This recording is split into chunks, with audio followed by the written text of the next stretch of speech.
ဒီနေ့တော့တငယ်ချင်းတွေနဲ့လဲလဲထွက်ပြီးတော့မုံလေးသွားစားခဲ့တဲ့ vlog လေးဖြစ်ပါတယ် Hello guys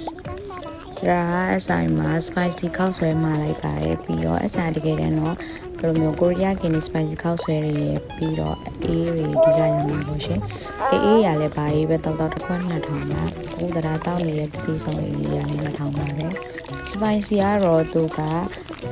ultra ကိုပြုတ်ပေးရပါကြက်ဥပါပါတယ်တပွဲ3500လောက်မသိဘူးဒါတို့ကတွေးဖို့မချိန်ကြမင်းနဲ့တွေးကြဆိုတော့ဒီတိုင်းတရားတို့ budget save ဖြစ်တဲ့ဆိုင်လေးမှာပဲထိုင်ဖြစ်ပါတယ်ရတငယ်ချင်းတွေက spicy နောက်တော့ပွဲမှားနေတော့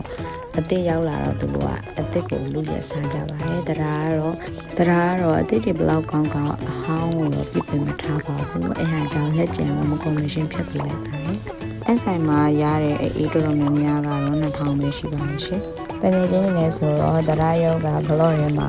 ကြောင်တိကြောင်ဆက်ရုပ်လေးဖြစ်နေပါတယ် share blog လေးကြည့်ရင်တရား follow လုပ်ခဲ့ဖို့မမေးနဲ့နော် bye bye